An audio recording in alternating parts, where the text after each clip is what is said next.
So today I am upgrading or downgrading my sound system. Not sure which way it's going yet, but we'll find out. So I'm getting rid of my two 12-inch Terminator subs, mainly because they're really heavy and they take up a lot of space in the trunk. And I'm going to be putting the factory Rockford Fosgate system back in the car, but I'm not going to be using the Rockford Fosgate. I got a separate sub for that. So let me show you the sub I got and explain why I got it. So this is the sub right here, GRS replacement speaker, 8-inch, high excursion, 4 ohm.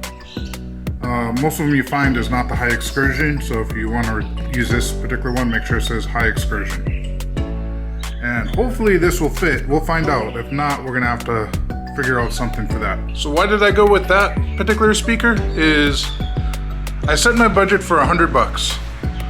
I had a friend help me model a ton of different speakers that's under $100. And to try and figure out what is the best speaker I can get for under 100 that will work good inside that factory box.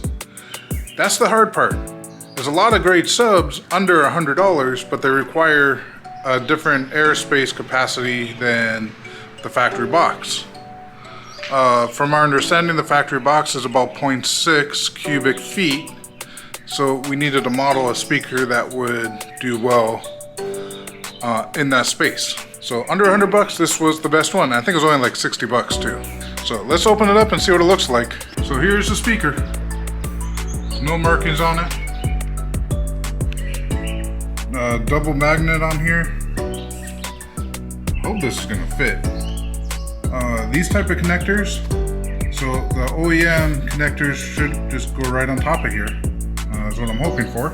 And this should be a lot better than the factory sub. Now keep in mind, I am running an aftermarket amp. Let's go see if it fits in the box. So it fits. It's perfect. I might actually be able to get the factory grill on there too. Alright, so now that we know that the speaker fits and clears, the next step is we're going to put some polyfill in there. So you can get polyfill from like a crafts store, I think even Walmart, but you can also get it from a pillow. Just open up an old pillow and stick some fill on there. So I got these connected. Only the red and the orange connector was big enough to fit on here. I wasn't able to use these two. So I just took some heat shrink just to cover it. You could probably use electrical tape. And so yeah, the wiring's done. The polyfill is in there. AKA old pillow.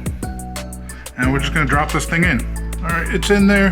I'm just gonna go ahead and get some screws and I'm gonna try and screw it into the factory original location. The orange I have hooked up to the positive terminal and red is hooked up to the negative, the way this is set up.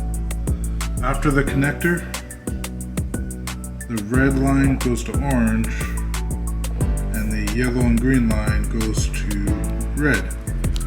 So that's your negative, that's your positive. So the speaker's in. This is just a temporary connection. I'll make it a little nicer. I'm going to test it before we get it all bolted into place. And there's going to be a video on getting this in while still using that bar. So that's going to be coming up on the next video. But yeah, let's see what it sounds like. My composure and you people wonder why I'm never sober. I can't even tell what's real anymore.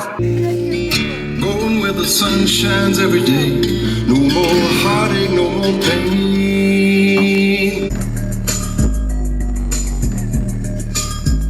Bag now. No more problems at you. So all I gotta do at this point is put the speaker in. Really impressed the way this sounds. It sounds a heck of a lot deeper than what I was expecting out of an 8-inch sub. And it's actually fairly loud too. It's not quite as loud as my two 12s.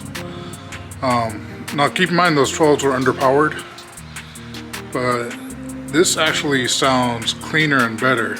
My friend that modeled the speaker to that particular box, when went through a whole list of speakers, and surprisingly one of the cheaper ones is the ones that was going to perform the best, especially in the low range. So yeah, if you wanted to use the same speaker in your setup, that's the number. It's fairly cheap and I think it's worth it. It's a nice upgrade to the factory sub also. If you're going to be running an aftermarket amp, because it is a 4-ohm subwoofer. Alright, so this car wasn't equipped with Rockford faucet. So in order to get this box in, it looks like this bar needs to be gone. Which sucks, I'm losing some bracing, but I got the trunk bar, so I guess it equals out. Alright, so I got the brace out, and this is the only bolt hole that lines up with my car. I have no hole on top, and that doesn't line up to anything. So come to find out, this only came in on SpecVs that have the 60-40 split, or Sentras that have the 60-40 split. This does not have 60-40 split, so that's why I'm having to take off this bar, and I have no other place to bolt it. It's pretty tight, so I think this will be okay just with the one bolt. It's not ideal, but my other sub wasn't even bolted at all. It just flew around in the trunk, so this is probably not as bad. I'm gonna go ahead and hide these wires real quick before I put the seat back. So the seat is 100% back in, everything's bolted, so we are good there. Sub is in, tight enough, and yeah, next video we're getting that bar on. Gonna probably have to use spacers, maybe longer bolts, we'll see, I don't know yet, but we'll get that bar on the next video. Anyway, peace out, aloha, catch you in the next one.